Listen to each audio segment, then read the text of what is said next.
So welcome to the latest episode of PhD-Politico discussions. It's the final episode of What is My Country, the show where we talk about independence movements with academics and politicians. I'm really excited to be joined by Dr. Paul Anderson, who is a lecturer at the is a lecturer in politics and IR at the University of Canterbury Christ Church. Yep. So thank you for coming on, Paul. Are you well? Are you good? Yes, all good. So I just want to start with your research focuses on devolution and sort of ideas around federalism. How did you become interested in these topics? I can pinpoint it to an exact conversation, actually. I did my undergraduate degree at the University of Glasgow, and I studied politics and Spanish. And as part of studying Spanish, I got to spend a year abroad in Spain to learn Spanish. And the university sent me to a small town in Catalonia called Figueras, where, of course, the language of instruction is Catalan and not Spanish. And I was very, I don't know, ignorant, I suppose is the right word, about, I'd never heard of Catalonia, really. I knew about Barcelona. I didn't know there was another language until I got there. And one day I was having lunch with one of the teachers in the school where I taught English. And he told me, we're brothers, you and I. And I said, what do you mean? And he said, well, the Catalans, the Scots, we want our freedom. And that sort of, this was 2008. Independence in Scotland, even talk about independence, was very much a marginalised position. The SNP had won in 2007. But, we knew there wasn't going to be a referendum given they were a minority. In Catalonia, independence talk was even then still a marginalised option. I mean, it's interesting now that in both cases it's a mainstream, but very much it was a marginalised option then. So then when I came back to Scotland to finish my degree, I suppose I've never looked back. That's where my sort of interest grew. And then I moved back to Catalonia in 2011, just as things were heating up here in Scotland, with the SNP winning the majority. And then in Catalonia, they sort of started heating up in 2010. With the Constitutional Court had made a judgment on Catalonia's reform statute, and sort of from there, that's where it's sparked. And I suppose I've never looked back. That's really interesting. Actually, it's funny. My interest actually started in Catalonia as well. It was me as an undergraduate student trying to work out what to do for my undergrad dissertation, having absolutely no idea what to do. And then obviously in 2017 there was the referendum, the referendum, and there was all the police violence, which obviously was front page news on the BBC and whatnot. So I thought, all right, I don't know anything about Catalonia, but I'm going to write about Catalonia. Yeah, well, it's an interesting, because I sort of started to get into the topic when it wasn't, sexy, I suppose. It was, Scotland, Catalonia, Quebec are always called the usual suspects when we're talking about minority nationalist movements and things like this. But, talk of independence. I mean, if you go to Barcelona or any town in Catalonia today, you'll find flags on, the balconies and things like this. When I was there in 2008, this didn't exist. I mean, independence, it wasn't a taboo topic, but it was something that was very much, marginalized and, not in the political mainstream of discussions. So it is, 10 years later, both cases, we're talking about sustained numbers in favor of independence in both cases. Devolution has evolved in both cases as well. So the case is one of the fascinating things, and one of the reasons I love studying territorial politics is no 2 days are ever the same. And in fact, when I was writing my PhD, that was one of the most attractive things about looking at these two cases, as there was always something going on, but at the same time, I just wanted to say to the SNP in Scotland or whoever in Catalonia, can you sit on your hands till I finish my PhD, because this is another chapter now, or there's more to write about. Yeah. So that's the fascinating thing about it. So before I really want to talk about both the cases in more detail, but before that, I want to talk about you had a project called 50 Shades of Federalism. I do. And I just want to ask, what is that about, and why federal? What is so important about federalism? So 50 Shades of Federalism was an idea that myself and one of my colleagues, Soren Kayo, came up with one sun-kissed evening having a beer after we have a summer school in Canterbury specifically on federalism. And we were talking about we do work in Myanmar, and there it's often very difficult to get resources free of charge. So we talked about this idea of, wouldn't it be great if we created a project where we could get different academics to write different pieces that were short, easy to read, and free. And that's where the project came from. So it was basically about, we identified some themes in terms of the federal literature, and invited and continue to invite. So we've now moved beyond 50 shades. I think we're now in the 70 odd shades of federalism.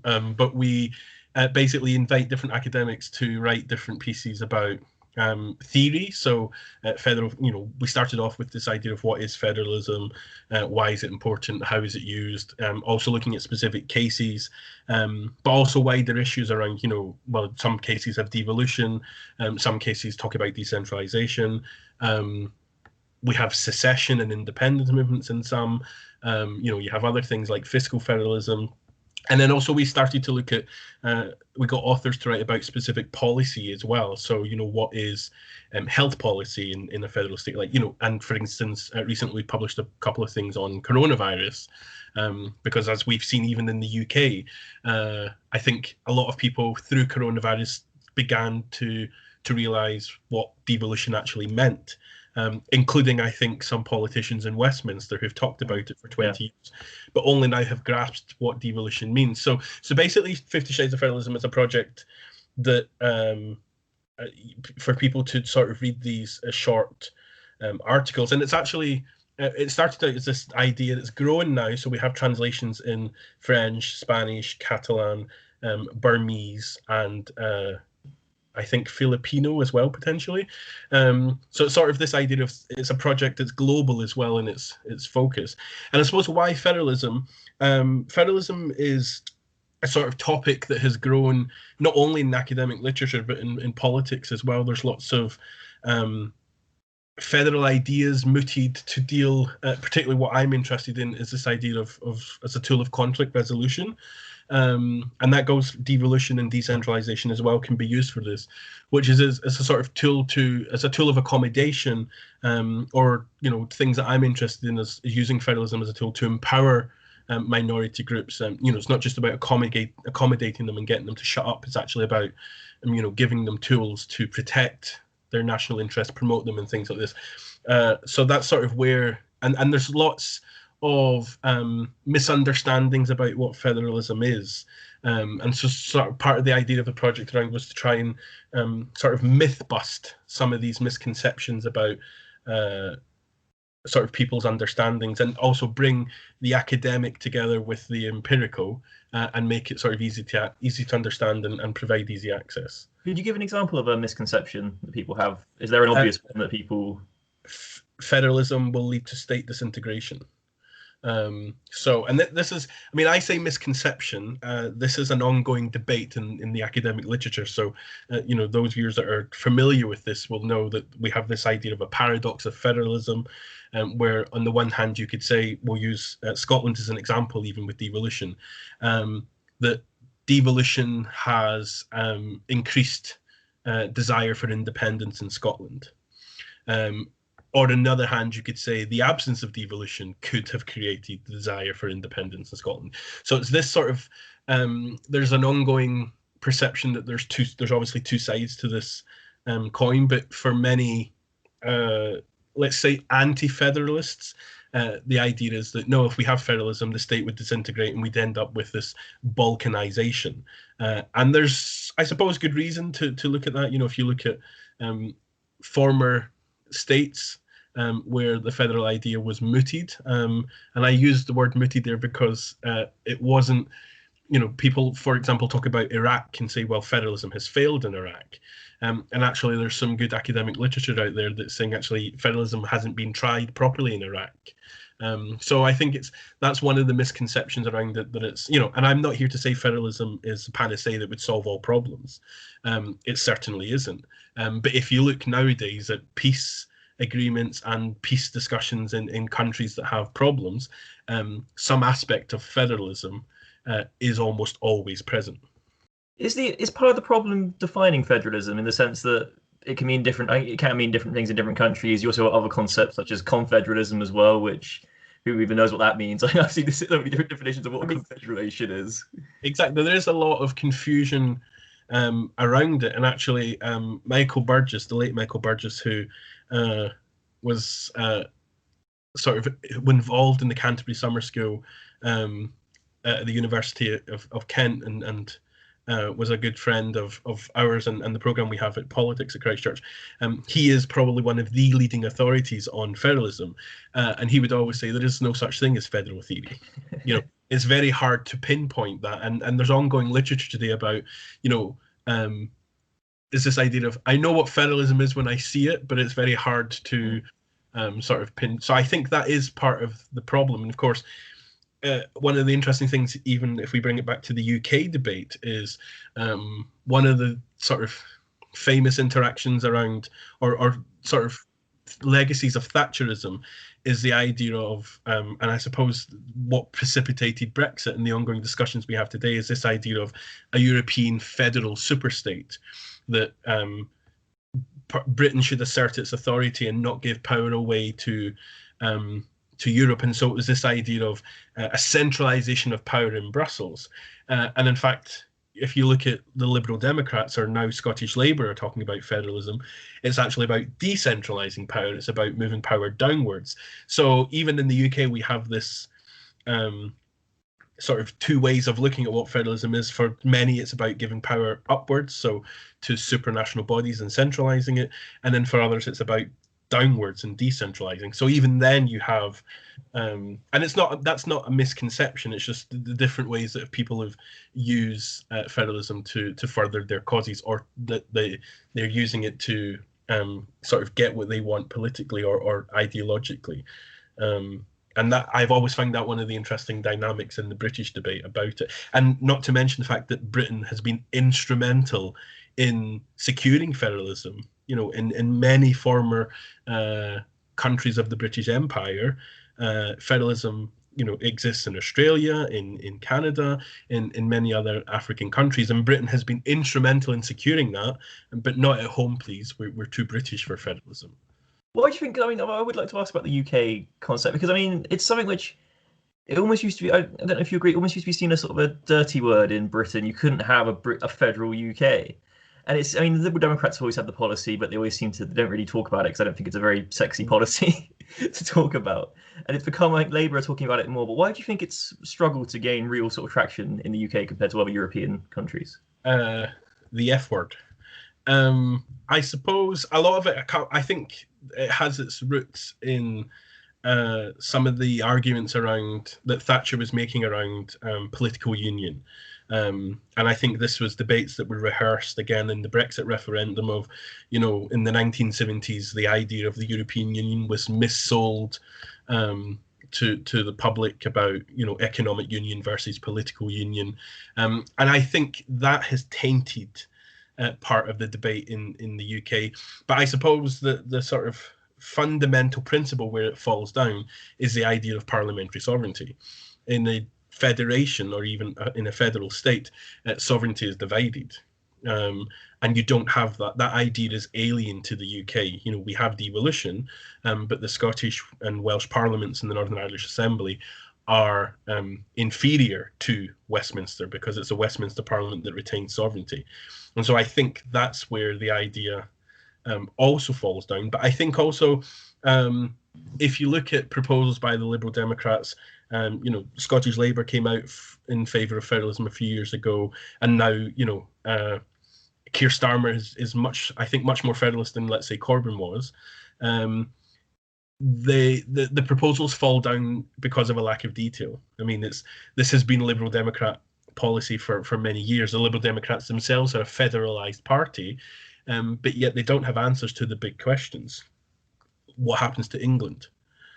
So England has 85% of the population. I think, you know, pre-COVID, let's say 85% of GDP. How do you divide England up? How do you create those regions, or, you know, or does England have the same representation as Scotland? Or so it's that sort of, the details always seem to trip up planned in the UK. And there are lots of different ways, and I've seen different reports and literature out there about how to deal with these things. But I suppose the fundamental thing in the UK is that the Westminster parliamentary sovereignty doctrine doesn't facilitate federalism. Do you think part of the reason is that because of the nature of the British Constitution, or lack thereof of Sure. a constitution? I think. Well, exactly. You can't, if you want to have a federation or a proper federal state, you need a codified written constitution. And that is what, we don't, one of the things about the UK that's interesting is the absence of a proper codified constitution is a strength. Because if you look at, for example, how Westminster have sought to sort of manage or deal with Scottish government demands, or we had the Calman Commission, and then the Scotland Act 2012. We had the Smith Commission and the Scotland Act 2016. It's very easy to do these things when you don't have a constitution. You just need parliamentary support. We'll talk a bit about Catalonia in a moment, I'm sure. There you have a very rigid constitution. I mean, Catalan. The Spanish constitution lays out a rather difficult and challenge to enact constitutional reform that involves, dissolution of parliaments and elections and a referendum of the people as well. We don't have that in the UK, so I think it makes it easier. But I suppose one of the questions I always discuss with my students is, the merits and limitations of the UK having a proper written codified constitution. One of the interesting things that would probably be necessary in the preamble is to describe what the UK is. And I'm not sure we could come up with a definition that would fit what the UK is. The United Kingdom is a plurinational union state. That's something I always talk about. But we have, for example, competing ideas about what sovereignty is. In Scotland, there is this old traditional idea that sovereignty is rooted in the people. We have old doctrines going back, like the claim of right and things like this. Whereas in England, we have the predominant doctrine is that Parliament is sovereign and not necessarily the people. So I think one of the interesting things, if we were ever going to have a debate on a codified constitution, you would need to have some sort of parliament or citizens' assembly to discuss these ideas, because I think it would potentially open, there would be more questions than answers when it comes to it. And I'm not saying I'm against it. I just think it would be a very much, not only an interesting political exercise, but an academic exercise as well. I think you mentioned what to do about England. I think that is quite a difficult. I'm just trying to think how that would work. Would you have? I'm sure some people would prefer just an English state. There'd be people in Cornwall, Yorkshire, possibly even London, say we want our own federal. Yeah, and I think we have a tendency. I think this happens in every country where we say, we talk about the Scots, and actually, the Scottish people, they're a very diverse group as well. I mean, not everyone speaks, for example, English as their mother tongue. So if you think of Scotland with its 5 million people, and then look at the population of England where it's much more diverse. I mean, I'm in the southeast of England, so it's sort of in the London bubble, where we're talking about a microcosm of a world itself. So I think there's always interesting aspects of how do you create artificial borders. I mean, I suppose all borders are themselves artificial, but how do you divide it? Do you follow along I don't know, European Parliament boundaries with these huge sort of super constituencies, and then have, I don't know, 5 or 6 or 10 regional parliaments, or do you create one English parliament? And I think that's one of the interesting things that, again, COVID has thrown up is the power of English elected mayors.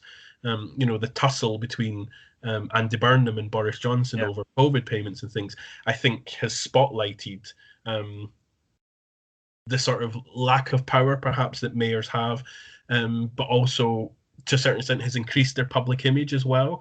So perhaps it's given them more power, but again, it shows, the politics doesn't go away either. So I think there's lots of interesting dynamics that I think perhaps is something for you to explore as well, maybe in another video about English identity and devolution, because England was an anomaly in the sort of devolved settlements, and as the settlements have evolved in the rest of the UK, they have very slowly evolved in England, with the introduction of English votes for English laws, but very little progress made. And I think, Boris Johnson sort of balked at the idea when he was challenged during COVID that at times he was Prime Minister or the First Minister of England only. And I think that sort of illuminates this weird idea in the UK that lots of things have changed at the periphery. Very little has changed in the centre, particularly in the mindset of politics. So looking at Scotland specifically, you wrote a paper about the 2016 Scottish Parliament election, and what was interesting about that election was that the Conservative Party seemed to had quite a successful election in 2016. It did quite well. The Labour Party not so well. But now it seems that looking at polling and looking at where the momentum is in Scotland, it seems that both the main unionist parties, or I think the Labour Party would like to call unionist, but the parties that are in favour of staying in the union, both seem to be struggling in terms of momentum. Why do you think that is? Why do you think they haven't been able to increase their support in Scotland? Good question. I think what was interesting about the 2016 election that will be very different this time around in 2021, if and when the election happens, is you didn't have the Conservative and Unionist Party really in 2016. You had the Ruth Davidson Party. The Conservatives run a very strong campaign focused on Ruth Davidson as leader. And not only that, they run a campaign saying we don't want to go into government, we want to be the opposition, because of course up until that point Labour had been the second biggest party from 2007 onwards, when the SNP sort of started to win. And that will be very different now, because Ruth Davidson has stepped down as Scottish Conservative leader, and Douglas Ross has sort of stepped up, albeit he doesn't yet have a seat in the Scottish Parliament. And so I think that now that will be an interesting campaign. But I think what we had in 2016 was a hangover perhaps from the independence referendum, and where politics, and I say this as someone who's sort of building a career out of studying territorial politics, one of the sort of things that can happen with debates around independence is that the debate becomes reduced to yes or no. You're either for the union or you're against, and this happens as much in Scotland as it does, for example, in Catalonia. But that hasn't gone away. I mean, we've talked a bit about Labour coming out in favour of federalism. Really, Labour's position on federalism is confused, and one of the main reasons that Labour has come out in favour of federalism is to have something to say in the constitutional debate, because if you support independence, you vote SNP. If you support union, you vote Conservative. And then sort of Labour and the Liberal Democrats were squeezed in the middle. But I think one of the interesting dynamics about the SNP in Scotland is, and there's literature on this sort of going back from 2007, from when the SNP was elected. And if you look at the figures for independence in 2007 and 2011, support for independence was still a very sort of marginalised option, around 15 to 20%, depending on the poll. So interestingly, a vote for the SNP was not a vote for independence. And I think that's something that the unionist or the pro-union parties struggled to deal with, particularly Labour. But I think that's also the reason that they are still sort of behind in the polls, is because there's an assumption that all SNP voters, for example, support independence. That's certainly not the case. There are many Labour supporters that support independence. So I think that's one of the reasons. And I think it's quite remarkable that, we're going into the 2021 election. The SNP have been in power over a decade, and still, I wrote a paper the other day where I called it the nationalist juggernaut, because it seems to be this idea of the SNP they still have that momentum. Interestingly, COVID has shown increased support, not just for independence itself, but also for this idea of devolution. Even though, interestingly, the SNP, the Scottish government, have had all the same problems as Westminster.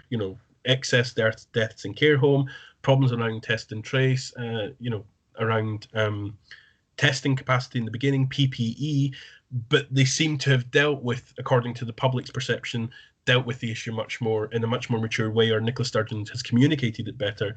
And I think that is something that has come to sort of increase support for the SNP as well in continuing in government. So I think one of the interesting things is that the union parties, and I think the Conservative Party talk more about independence, and certainly have done. The Conservative Party in the UK always do well have done well when the union has been under threat. Their credential is to protect the union, and so when they have that strong threat of SNP support, it increases the Conservatives' chance to talk about sort of try and increase that support against the referendum or things like this, but perhaps they miss the bigger issues. And I've seen more recently Douglas Ross has started to talk more, about free school meals and continue with free tuition fees to get back to the bread and butter issues.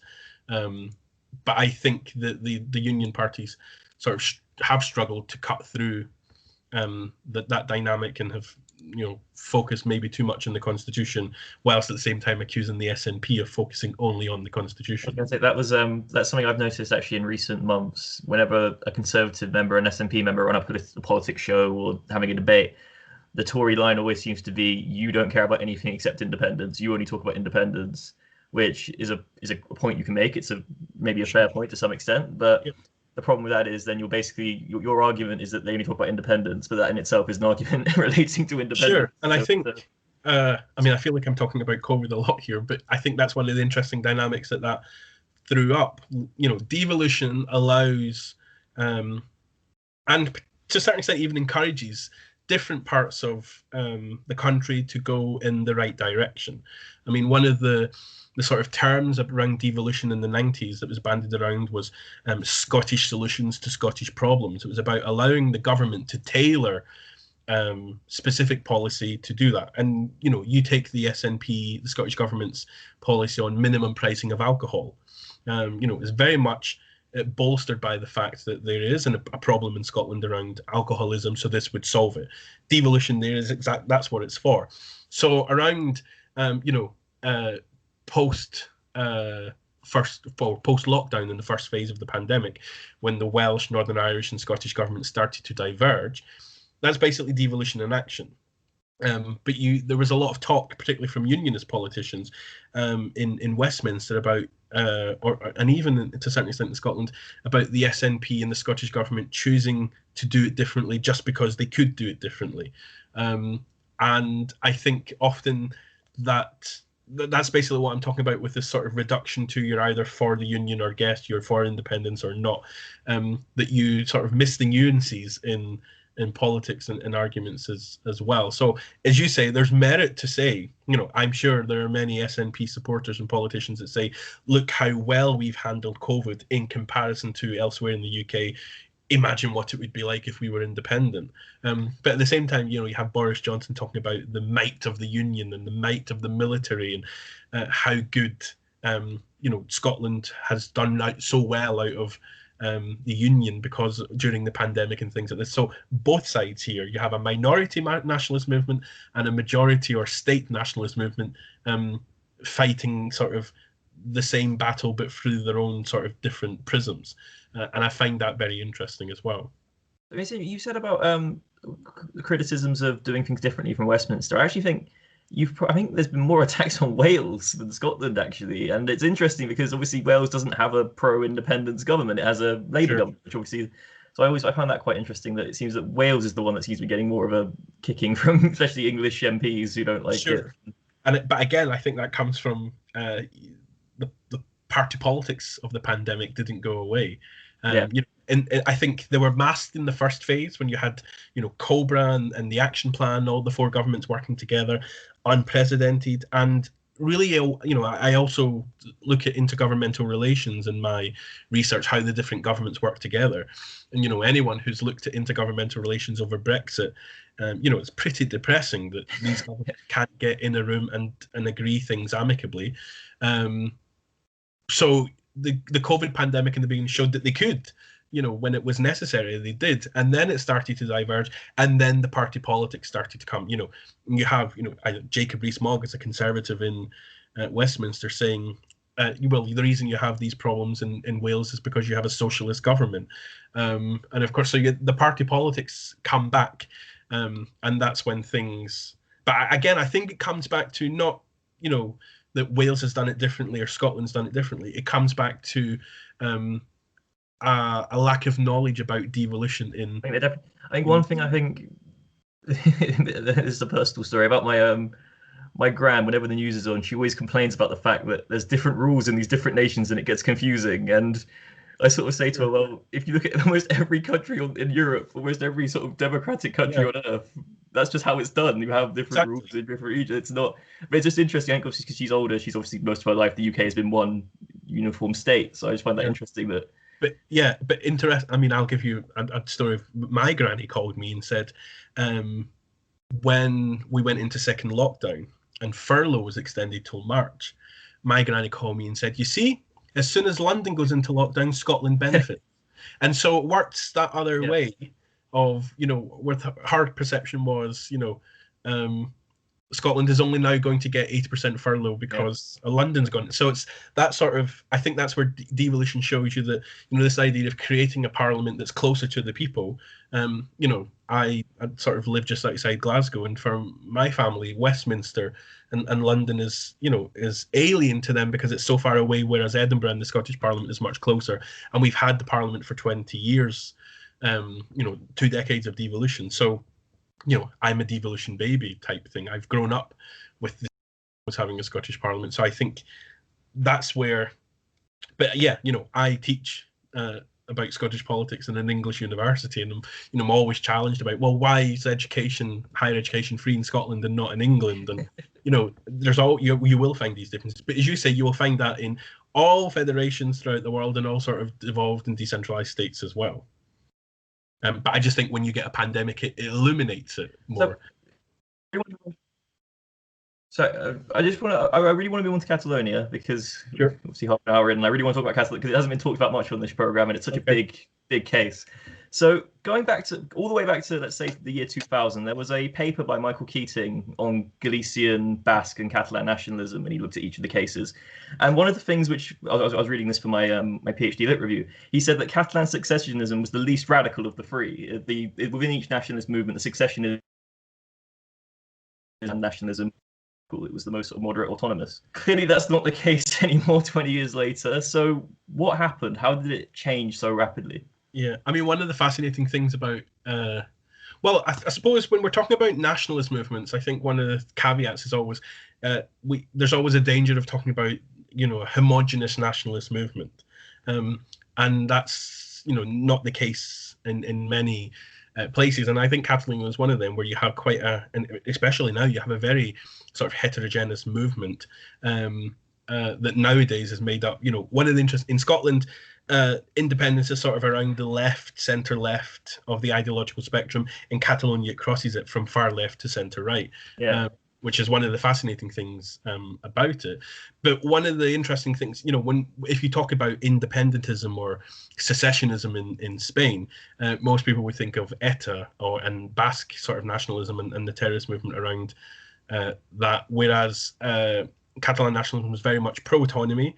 I think one of the phrases that Jordi Pujol, who was the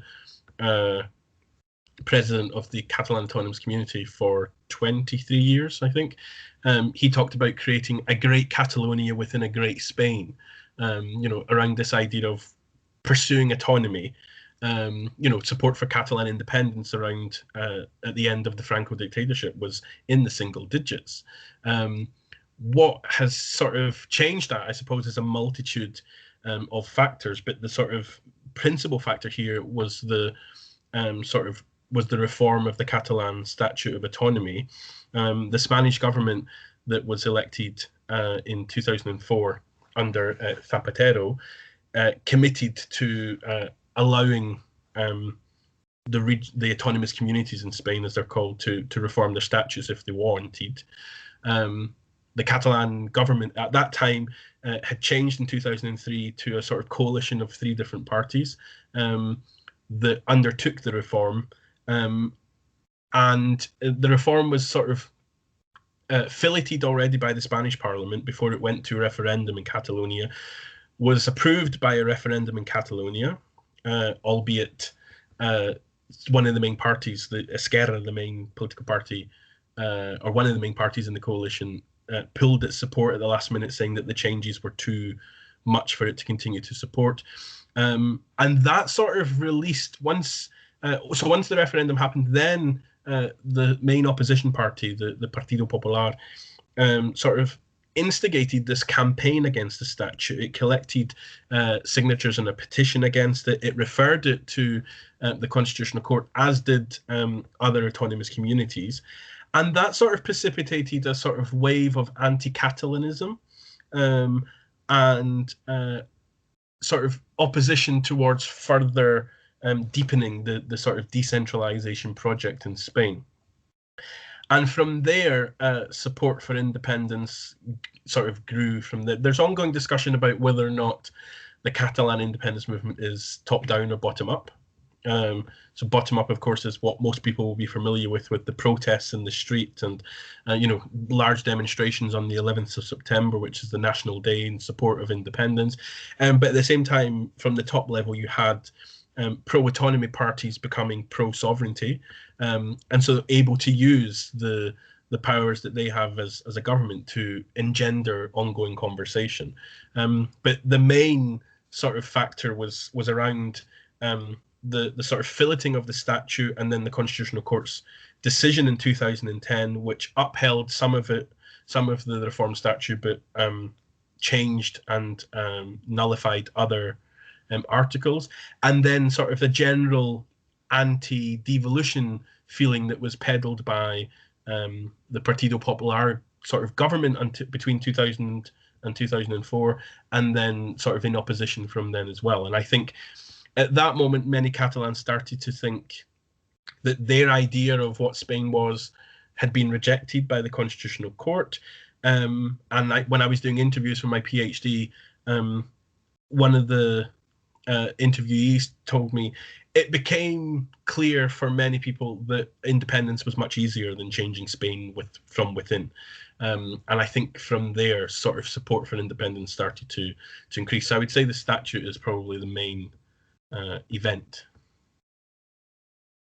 So you mentioned the Constitutional Court. An interesting thing I find is that I think people in the UK maybe don't understand, maybe because we don't have our own Constitutional Court in the same way, they don't really understand that concept. I think one really interesting thing, I think it was on BBC Question Time, Dan Hannan was on, and they were talking about Catalonia, and I think he said, oh, why can't they just have a referendum? And I think someone said, oh, it's because of the Constitution. And he just said, oh, well, change the Constitution. Like, it was that easy. Like, you could just sort of do it like that.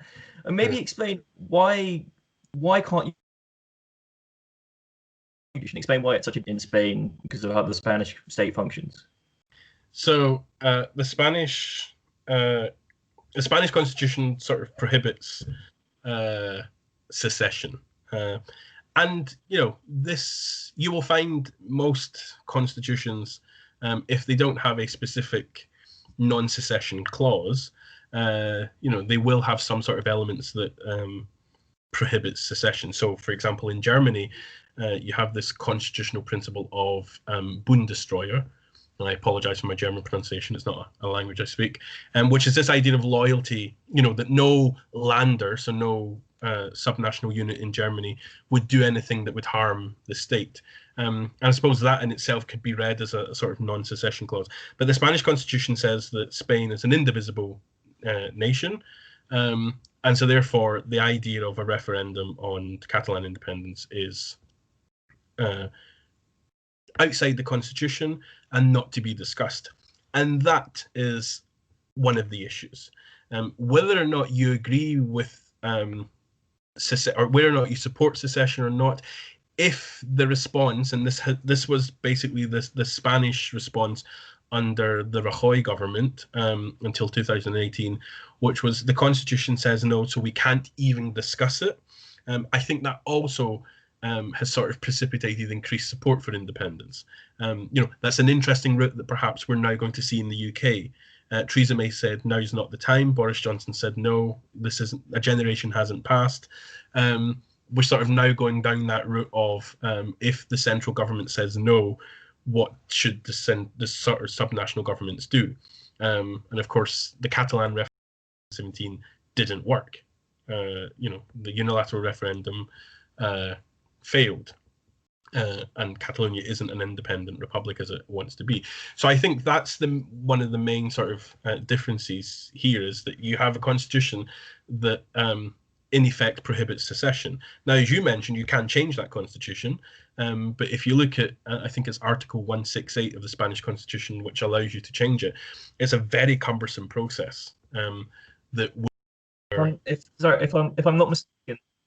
Go on. So, if I'm not mistaken, do you not need to have a referendum of the entirety of Spain to change the Spanish constitution, which means you'd effectively need Spain to vote for Catalonia to be able to become an independent. Yeah, and you need a referendum, but you also need both houses of parliament to support the change, and then both houses have to be dissolved. There has to be an election. Both houses have again have to support the change, and then there's a referendum. So it's and it will become as no surprise that it's the Spanish constitution remains a very rigid and unchanged constitution. There have been changes that have been inserted in the past through parliamentary support for it, but in this case, you're going to have a very difficult process, and an almost impossible process to change the constitution. And the Constitutional Court have said in the past that they have no issue with there being a secession referendum as long as the constitution is changed to support that. And that's sort of a bit naughty and cheeky, because they must know surely that the process of changing the constitution is so difficult. And I think that's where the Constitutional Court and the legal dynamics of secessionism in Catalonia have played a big role, because the government have stepped back. So if you look at how the Scottish referendum unfolded, in 2012, Alex Salmond's government said, we have the power to call a referendum. And David Cameron's government said, no, we have the power to call the referendum. And so we had an immediate clash here between the Scottish government and the UK government. And what they did, they came together, they worked it out, they compromised, and we had the Edinburgh Agreement. In Catalonia, that in Spain, that's never happened. As soon as the sort of Catalan government has proposed or sort of tried to action something, the default position of the Spanish government under Rajoy was to refer it to the Constitutional Court. And that becomes problematic, because in effect what the Constitutional Court has become has become part of the Spanish government's team. In one of my interviews during the PhD, someone said to me that the Constitutional Court's role is to be the referee, like in a football match. The problem now, many Catalans think that the referee now plays for the Spanish team. And that's where the sort of independent judiciary has been compromised by the sort of Spanish government's reliance on getting it involved in, and so you have a sort of judicialization of politics, but also a politicization of the judiciary. We've managed to avoid that in the UK. So one of the, obviously in Catalonia, the big context of the current situation is obviously that referendum in October 2017.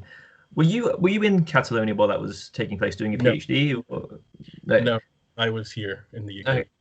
So what was your, I'm just wondering, watching that from the UK, what was your sort of thoughts on that when it happened, from an academic perspective? What did that mean in the process? It was unbelievable, but at the same time believable, because of course I had been following things going up. I knew what was happening. I have lots of friends there. And obviously the Spanish government tried to do as much as possible to stop the vote going ahead, shutting down websites, taking away ballot papers and ballot boxes, arresting newspaper editors, raiding offices, things like this. But I think when you saw what happened, it sort of became a turning point, I think, in the movement for many people. Perhaps a sort of inflection point on where the movement should go sort of from here.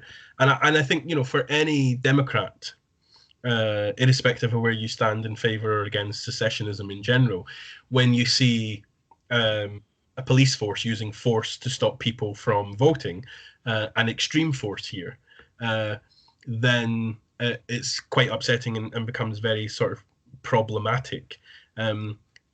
Particularly when you look at cases, Quebec, Scotland, where these things have been dealt with amicably. Okay, so I think that was one of the staggering and sort of most upsetting things was this could have been avoided if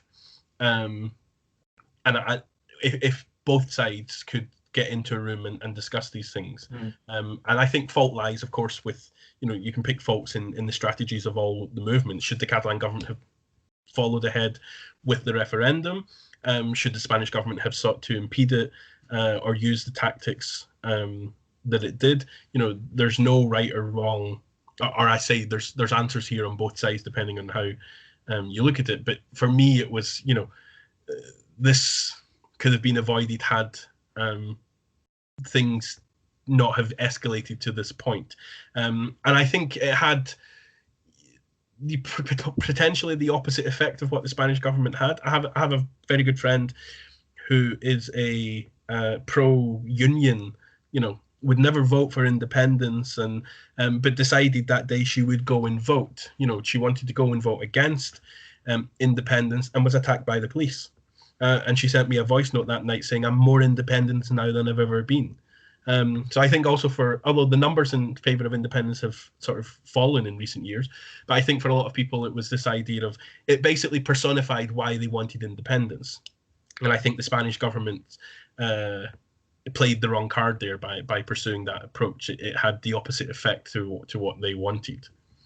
Yeah, I mean, as I said, it was the event which, I mean, before that, I think I'd read one BBC article in Catalonia about the week before about the Constitutional Court saying it was an illegal referendum, and then I saw the images of the videos of the police violence, and I decided, yeah, I don't know much about this, but I'm going to write a dissertation on it. This seems like a very good topic to write a dissertation on, and it was fascinating. I actually I went to Catalonia in, I think it was February of 2018. I went to the four capital regions, spoke to politicians. It was really exciting. So, what interests me about Catalan identity is it's such a strong localized identity within Spain compared to its neighbor Aragon, for example. Aragonese nationalism in comparison is much weaker. The regionalist parties get much less support. Sure. The Independence Party, Puyolón, is pretty much non-existent. I mean, what is it about Catalan identity which has meant it has survived for so long and held such a strong position within the Spanish state? Resilience. I think, the Catalan identity is, very much rooted in centuries past, but has been able to, I suppose, one of the big differences with the Aragonese idea is the Catalan identity coalesces around the idea of the Catalan language. That's also, Scotland here is an outlier. Scotland has other official languages, but very few people speak these languages. Whereas, you go to Quebec, you have French, you go to Flanders, you have Flemish, you go to Catalonia, you have Catalan. And I think here the language has played the most important role in keeping that sense of distinctiveness, in sort of cultural pride and prestige alive. And civil society in Catalonia here has played a big role in that as well, in sort of trying to keep alive the identity, particularly under the sort of repression of the Franco regime, where of course the idea was to eradicate any aspect of Catalan or Catalonia being different. I think when you have those sort of events, or then it sort of marks out the identity. But I think the language is probably one of the most important, or is the most important factor in sort of keeping alive this idea of Catalan distinctiveness. But again, here, interestingly, most people in Catalonia endorse a sort of bifurcated sense of identity. They feel both Catalan and Spanish. They can speak both Spanish and Catalan fluently. Because, of course, you have, Catalonia, I think, 7 million people surrounded in a sea of Spanish. You have Spanish radio and TV and even on food packets and things like this. So it's not as if Spanish and this idea doesn't exist. And again, I think that's a big misconception that many Spaniards have, is that, this idea of being Spanish or speaking Spanish in and Catalonia doesn't exist. I went there not speaking any Catalan and very basic Spanish, and managed to learn Spanish, and also now Catalan. So I think there, the language plays probably the most important role. And when you have that recent history of oppression, there are many people still alive today that lived under Franco oppression, where they weren't allowed to speak Catalan, and it was all very clandestine and cloak and dagger. That, of course, feeds into this idea of protecting it and keeping it alive, which again is one of the main reasons that the Catalan nationalist movement supported autonomy, which was to provide education in Catalan to keep it alive, and keep the language alive and have generations speaking it, and allow them to protect it, which still, 40, nearly 50 years later, the language is still to a certain extent under threat, with, you have political parties like Ciudadanos and Vox, who are very much against, and the Partido Popular, against the idea of linguistic immersion in Catalonia, and being allowed to teach in the language and things like this. It's still a majority spoken language, though, if I'm not mistaken. Yeah. So it's. But my final question is about the other movements, independence movements in Spain. Has Catalan experience influenced them in any way? I think particularly of the Basque and Galician parties, but also maybe the other smaller independence movements in Spain. Sure. Well, Galicia, I don't know that much about, if I'm honest. In terms of the Basque movement, sort of in recent years, the sort of pro-sovereignty movement in the Basque country has not disappeared, but sort of dwindled away, and support for independence has, or in sort of years gone past, fell, whilst in Catalonia it sort of increased. So as Catalonia was moving towards the pro-sovereignty agenda, the Basque movement was very much moving towards autonomy, or further autonomy. You had in the early 2000s a proposal in the Basque country, the Plan Ibarretxe, which was about this idea of the Basque country having a referendum, sort of going towards that confederal idea that you sort of mentioned in the beginning of, and the Basque country, of course, is different because it has its own fiscal autonomy. So it is sort of, and I think, had Catalonia had fiscal autonomy, or had it been given some sort of proper fiscal reform in 2012 or 2010 to 2012, when the Catalan government was asking for it, potentially support for independence wouldn't have been as high as it sort of got. But I think what it potentially did was continue to sort of allowed sort of, I don't know, pro-independence people in the Basque country to follow what was going on in Catalonia, to see how to deal with it. I think potentially even, you could say, in Scotland, there were people following what was going on. I mean, interestingly, I'm pretty sure before 2017, many people in the UK didn't really know much about the Catalan independence movement until the sort of media was full of these images. Certainly, I know the Scottish independence movement follows, will be looking at what's going on in Catalonia. I'm sure Nicola Sturgeon will be under no illusion that calling in a referendum that the central government doesn't support, as happened in Catalonia, should not sort of, or would be an avenue of risk in Scotland. So I think it's not just about, having, I think other independence movements around the world were also looking to see what was going on. And that certainly was the case. Catalonia was looking at Scotland saying, we want to have what they had. I mean, I lived in Catalonia during the Scottish independence referendum. And everywhere I went, people would be asking me, so, how did you vote and what do you think? And why do you want independence? And why don't you want independence? How are people going to? And so they were looking into, and, David Cameron became this idea of a democratic god for many Catalans, because he let Scotland have a referendum. And I always like to remind people, well, he let Scotland have a referendum because he was certain that he was going to win, that the union vote would certainly not be as close, the vote wouldn't be as close as it was as well. So I think there's probably a lot of watching, or was a lot of watching going on elsewhere, but at the moment the sort of focus certainly in Spain, or when you talk about independence, is more on Catalan independence as opposed to Basque. I think the idea of David Cameron being a democratic god is a good place to finish. It's probably the most positive thing that we said about him on this show ever. So we'll stop there. Thank you so I don't much. want everyone thinking now that I think that, though. Paul Anderson, thank you so much for your time. I really appreciate you coming on. Cheers. Bye. Hi guys, thank you for watching this latest episode of PhD-Politico Discussions. If you enjoyed this video, then please don't forget to give it a like. And if you want to watch more content like this, then please do subscribe. Bye guys.